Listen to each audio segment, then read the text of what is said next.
آقا کریم صلی اللہ علیہ وآلہ وسلم کا ہر صحابی، حضور علیہ السلام کے ہر صحابی کا جو مقام، ہر صحابی کی شان، اور آقا کریم صلی اللہ علیہ وآلہ وسلم کا ہر صحابی بے مثال اور بے مثل ہے۔ لیکن صدیق اکبر کی کیا بات ہے؟ سارے یار نبی دے سونے، سارے یار نبی دے سونے، یارے غار دیا کیا بات ہے؟ 1,20,000 سے زائد صحابہ کرام ہیں، لیکن ان تمام صحابہ کرام میں سے جو صرف مقام اللہ رب العزت نے عطا فرمایا، یعنی قرآن مجید میں باقی جتنے بھی دیگر صحابہ کرام ہیں ان کے علاوہ صرف سیدنا صدیق اکبر رضی اللہ تعالی عنہ کو یہ مقام حاصل ہے کہ آپ کی صحابیت قرآن مجید سے ثابت ہے۔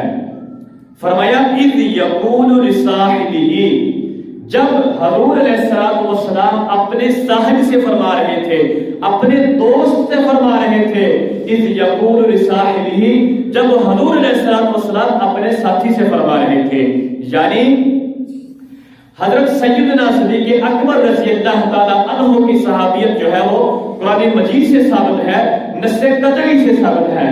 اور یہ بات بھی یاد رکھ لیجئے کہ دیگر جتنے اور بھی صحابہ کرام ہیں، تمام صحابہ کرام کا انکار کرنے والا جو اگر کسی ایک صحابی کو نہیں مانے گا وہ منکر نہیں ہوگا، یعنی وہ کافر نہیں ہوگا، وہ جاہل کہلائے گا، وہ بدبخت کہلائے گا۔ لیکن سیدنا صدیق اکبر رضی اللہ تعالی عنہ کی اللہ رب العزت نے آپ کو ایسا مقام عطا فرمایا کہ آپ کی صحابیت جو ہے وہ قرآن مجید سے ثابت ہے، نص قطعی سے ثابت ہے۔ جو بھی سیدنا صدیق اکبر رضی اللہ تعالی عنہ کی صحابیت کا انکار کرے گا وہ دائرہ اسلام سے خارج ہو جائے گا۔ یعنی جو بھی سیدنا صدیق اکبر کی صحابیت کا انکار کرے گا وہ دائرہ اسلام سے خارج ہو جائے گا، کیونکہ سیدنا صدیق اکبر رضی اللہ تعالی عنہ کی صحابیت جو ہے وہ قرآن مجید سے ثابت ہے۔ ایک مرتبہ حضور علیہ السلام مدینہ منورہ میں آپ دیدہ ہوئے، یعنی آپ علیہ السلام کی آنکھوں سے آنسو جاری ہوئے۔ آپ علیہ السلام نے صحابہ کرام علیہ رضوان سے فرمایا کہ صحابہ کرام آج پتہ ہے میں کیوں آپ دیدہ ہوا ہوں، آج میری آنکھوں سے آنسو کیوں جاری ہوئے ہیں؟ تو صحابہ کرام علیہ رضوان نے عرض کی حضور آپ بہتر جانتے ہیں۔ تو حضور علیہ السلام نے فرمایا کہ مجھے وہ وقت یاد آ گیا کہ جب مکہ مکرمہ میں لوگوں کو تبلیغ کی دعوت دیتا تھا، دین اسلام کی دعوت دیتا تھا، میں تبلیغ کیا کرتا تھا تو لوگ مجھ پر ظلم کیا کرتے تھے، مجھ پر پتھر برساتے تھے۔ وہ وقت مجھے یاد آیا اور ساتھ فرمایا مجھے وہ وقت بھی یاد آ گیا کہ جب میں نے اعلان نبوت فرمایا، میں نے نبوت کا اعلان فرمایا کہ میں اللہ کا نبی ہوں، تو میرے جتنے بھی عزیز رشتہ دار اور جتنے بھی میرے دوست اور جتنے بھی لوگ تھے جو مجھے صادق اور امین کہا کرتے تھے، مجھے صادق و امین کے لقب سے پکارا کرتے تھے، لیکن جب میں نے اعلان نبوت فرمایا اور جب اعلان نبوت فرمانے کے بعد سب کی زبانوں پر ایک ہی گردان جاری تھی کہ کذبتا کذبتا کذبتا، یعنی معاذ اللہ آپ جھوٹ بول رہے ہیں، یعنی معاذ اللہ آپ سچ نہیں فرما رہے ہیں۔ فرمایا کہ جب سینکڑوں کی زبانوں سے کذبتا کذبتا کی گردان جاری ہو رہی تھی، سب مجھے کہہ رہے تھے کہ آپ سچ نہیں فرما رہے تھے۔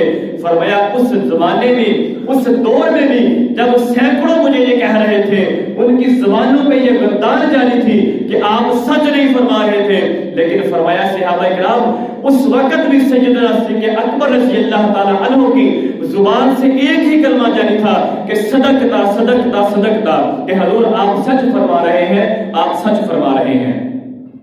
فرمایا کہ جب سب نے کہا کہ آپ سچ نہیں فرما رہے، لیکن میرے صدیق نے اس وقت بھی فرمایا کہ حضور آپ سچ فرما رہے ہیں، آپ سچ فرما رہے ہیں۔ تو گرامی قدر سیدنا صدیق اکبر رضی اللہ تعالی عنہ کے مناقب، آپ کے فضائل بہت زیادہ ہیں۔ بخاری شریف کی حدیث مبارکہ صفحہ نمبر 616 پر اور حدیث پاک کا نمبر ہے 3671۔ 3671 حدیث مبارکہ کا نمبر ہے اور صفحے کا نمبر ہے 616 سے ہماری حدیث مبارکہ جو ہے وہ امام بخاری نے نقل کی ہے۔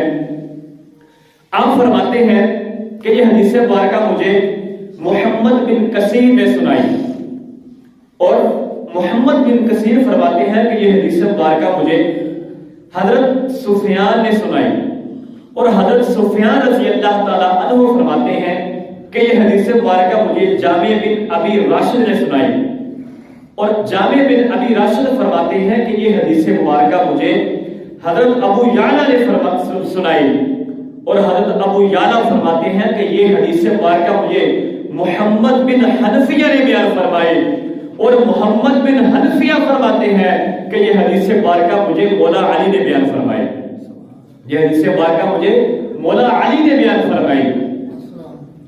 یعنی افضلیت ابو بکر بزبان مولا علی، مولا علی کی زبان سیدنا ابو بکر صدیق رضی اللہ تعالیٰ عنہ کی افضلیت۔ جو اس حدیث مبارکہ کے راوی ہیں محمد بن حنفیہ، یہ کون ہے؟ یہ مولا علی شیر خدا رضی اللہ تعالیٰ عنہ کے سکے بیٹے ہیں، یعنی امام حسن اور حسین کے بھائی ہیں، یعنی یہ سیدہ فاطمہ سے نہیں ہے، مولا علی نے دیگر اور شادیاں بھی فرمائی، ان سے یہ ہے محمد بن حنفیہ۔ آپ یہ حدیث مبارکہ نقل کرتے ہیں، آپ فرماتے ہیں کہ ایک دن ابا جان یعنی مولا علی شیر خدا رضی اللہ تعالیٰ عنہ موج میں بیٹھے ہوئے تھے، تو میں نے جا کر عرض کی کہ ابا حضور بتائیں کہ اس کائنات میں حضور علیہ السلام کے بعد سب سے زیادہ افضل کون ہے؟ حضور کے بعد سب سے زیادہ افضل کون ہے؟ اب جواب تو یہ آنا چاہیے تھا کہ میں، لیکن نہیں، آگے مولا علی ہے، مولا علی شیر خدا رضی اللہ تعالیٰ عنہ نے فرمایا ابو بکر رضی اللہ تعالیٰ عنہ، فرمایا انبیاء کرام اور حضور کے بعد اس کائنات میں سب سے افضل ابو بکر صدیق رضی اللہ تعالیٰ عنہ ہے، سب سے افضل ابو بکر صدیق رضی اللہ تعالیٰ عنہ ہے۔ کون فرما رہے ہیں؟ مولا علی فرما رہے ہیں، تو مولا علی فرما رہے ہیں کہ سب سے پہلا نمبر صدیق اکبر کا ہے۔ اب کہو کہ دمادم مست کے اندر ابو بکر کا پہلا نمبر، کیونکہ ابو بکر کو مولا علی پہلا نمبر دے رہے ہیں، ابو بکر کو مولا علی پہلا نمبر دے رہے ہیں۔ تو گرامی قدر پھر محمد بن حنفیہ فرماتے ہیں، بلکہ میں یہاں پر اس حدیث مبارکہ کو روک کر ایک اور بات عرض کرنا چاہتا ہوں کہ بغداد شریف میں کربلا شریف کی طرف جاتے ہوئے ایک مزار آتا ہے حضرت حر رضی اللہ تعالیٰ عنہ کا، حضرت حر رضی اللہ تعالیٰ عنہ کا مزار آتا ہے۔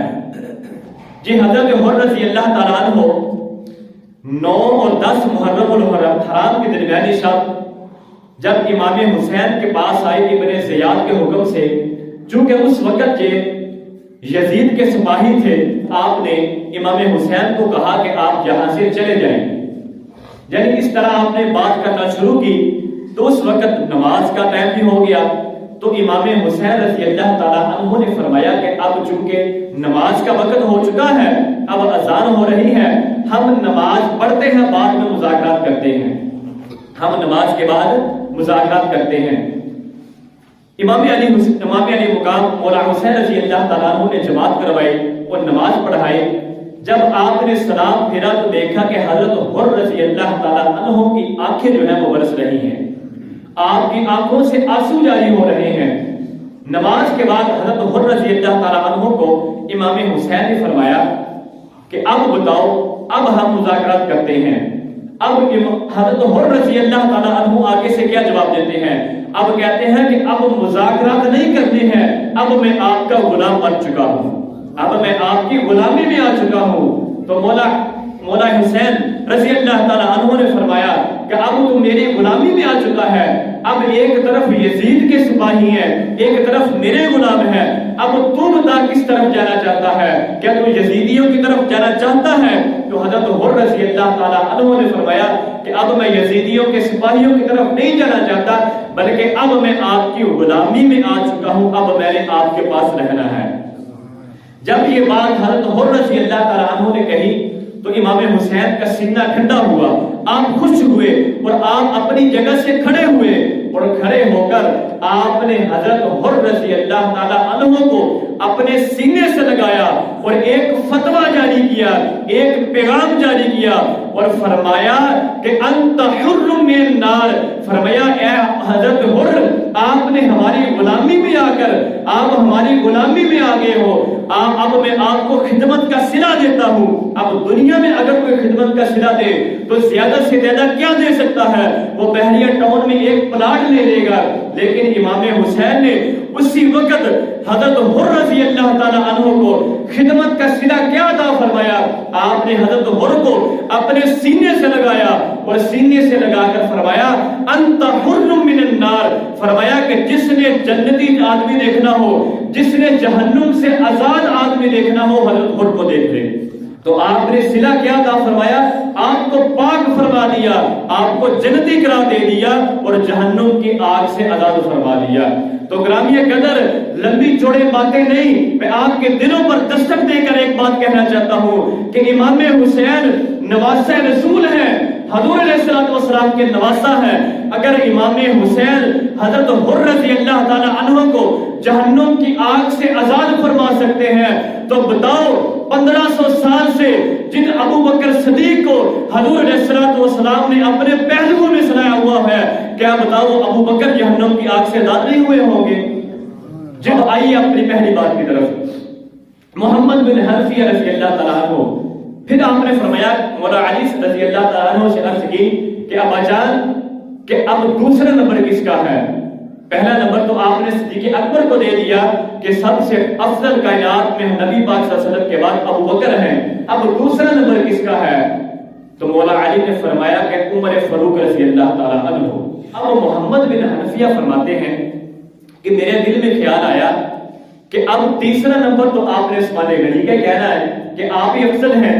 فرمایا کہ میں نے عثمان تیسرا نمبر پوچھنے سے پہلے فرمایا کہ اب یعنی تیسرے نمبر کے بعد دوسرے نمبر کے بعد میں نے فرمایا کہ اب تیسرے نمبر پر آپ ہیں سب سے افضل، یعنی محمد بن حنفیہ کہتے ہیں کہ میں نے مولا علی سے فرمایا کہ اب تیسرے نمبر پر آپ ہیں سب سے افضل۔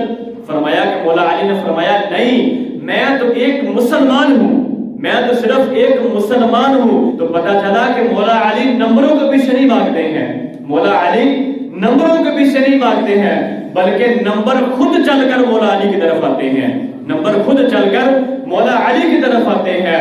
تو مولا علی فرماتے ہیں کہ اس بات سے بڑھ کر میرے لیے کیا اور اعزاز ہو سکتا ہے؟ کائنات میں اس سے بڑھ کر میرے لیے کوئی اور اعزاز کیا ہو سکتا ہے کہ حضور نے اپنی بیٹی جو ہے مجھے عطا فرمائی ہے، نکاح میں میرے نکاح میں حضور نے اپنی بیٹی مجھے عطا فرمائی ہے، اس سے بڑھ کر میرا اعزاز کیا ہو سکتا ہے؟ اب یہ تو تھی افضلیت ابو بکر بزبان مولا علی۔ اب صدیق اکبر رضی اللہ تعالیٰ عنہ کا مقام رب کے کلام سے تفسیر کبیر جناب امام فخر الدین رازی رضی اللہ تعالیٰ عنہ لکھتے ہیں صفحہ نمبر 143 پر، بیروت اور لبنان کا ایک چھاپا ہے، آپ فخر الدین رازی رضی اللہ تعالیٰ عنہ لکھتے ہیں کہ ایک دن حضور علیہ السلام نے ابو بکر صدیق رضی اللہ تعالی عنہ کو فرمایا کہ ابو بکر یہ انگوٹھی لے جاؤ اور جا کر انگوٹھی ساتھ کے پاس لے جاؤ اور اس پر اللہ رب العزت کا نام لکھوا کر لاؤ۔ ابو بکر صدیق رضی اللہ تعالی عنہ وہ نے انگوٹھی کو لی، وہ انگوٹھی پکڑی، انگوٹھی کو لے کر بازار میں جا رہے ہیں انگوٹھی ساتھ کے پاس۔ ابو بکر صدیق رضی اللہ تعالی عنہ جب انگوٹھی لے کر جا رہے ہیں تو جب آپ بازار میں جا رہے ہیں تو آپس میں عشق اور عقل جو ہے اس کا ٹکراؤ ہوا، ابو بکر کی عقل اور عشق کا ٹکراؤ ہوا۔ اب عقل کیا کہہ رہی ہے؟ عقل کہہ رہی ہے کہ حضور نے فرمایا کہ اس انگوٹھی پر اللہ کا نام لکھوانا ہے تو وہی لکھوانا ہے، لیکن عشق کیا کہہ رہا ہے؟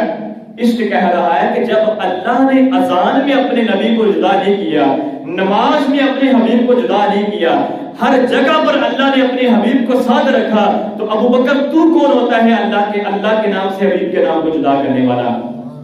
تو جب انگوٹھی ساتھ کے پاس گئے اور جا کر کہا کہ اس انگوٹھی پر لا الہ الا اللہ محمد رسول اللہ لکھ کر دو، یعنی اللہ کا نام بھی لکھوایا اور حضور علیہ السلام کا نام بھی لکھوایا۔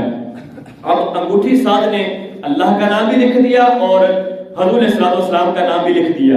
اب ابو بکر صدیق رضی اللہ تعالیٰ عنہ وہ انگوٹھی پکڑی اور حضور علیہ السلام کی بارگاہ میں آ گئے۔ حضور علیہ السلام نے جب دیکھا اور فرمایا کہ ابو بکر، میں نے تو تمہیں یہ کہا تھا کہ اس انگوٹھی پر اللہ کا نام لکھا کر لینا ہے، اور اس انگوٹھی پر تو 3 نام لکھے ہوئے ہیں، اس انگوٹھی پر 3 نام لکھے ہوئے ہیں، ایک نام اللہ کا ہے اور دوسرا نام میرا ہے اور تیسرا نام ابو بکر تو نے اپنا لکھوا لیا ہے۔ ابو بکر تیسرا نام تو نے اپنا لکھوا لیا ہے۔ ابو بکر فرماتے ہیں کہ حضور، میرے عشق نے یہ فیصلہ کیا کہ جب اللہ رب العزت نے آپ کے نام سے، اپنے نام سے آپ کے نام کو جدا نہیں کیا تو پھر میں کون ہوتا ہوں کہ آپ کے نام کو اللہ کے نام سے جدا کرنے والا۔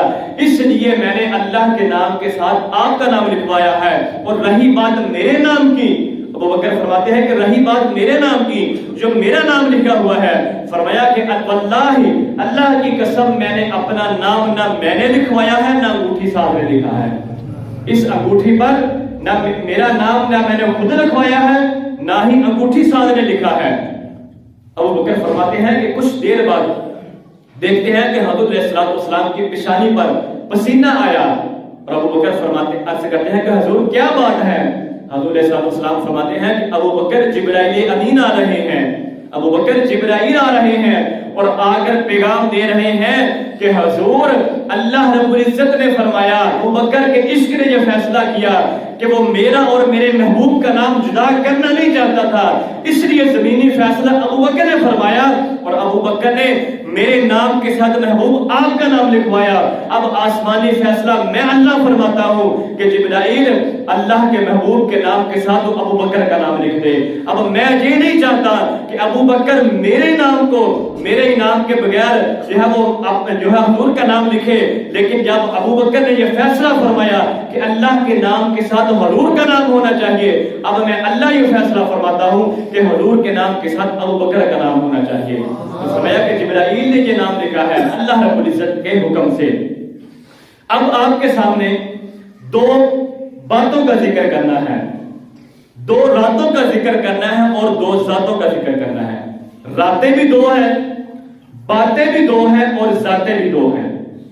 ایک رات ہے معراج والی اور ایک رات ہے ہجرت والی۔ ایک رات میں حضور علیہ السلام فرش سے عرش پر تشریف لے کر گئے، ایک رات میں حضور علیہ السلام مکے سے مدینے تشریف لے کر گئے اور ایک رات میں حضور علیہ السلام فرش سے عرش پر تشریف لے کر گئے۔ اب اس میں فرق کیا ہے؟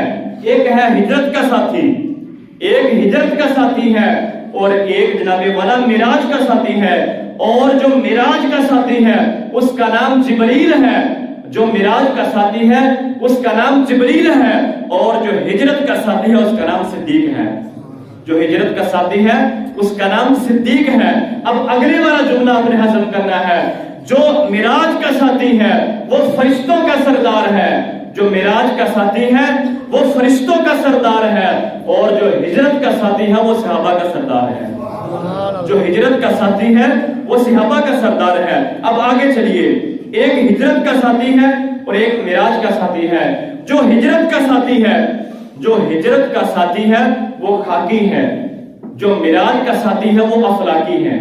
جو افلاکی ہے وہ خود چل کر آ رہا ہے کہ حضور جی چلیے، اور جو خاکی ہے اس کے پاس جانے جانا خود چل کر جا رہے ہیں، ابو بکر چلیے، ابو بکر چلیے۔ اب آگے چلیے، جو معراج کا ساتھی ہے وہ سواری لے کر آیا، جو معراج کا ساتھی ہے وہ سواری لے کر آیا، اور جو ہجرت کا ساتھی ہے وہ سوار ہو کر گیا۔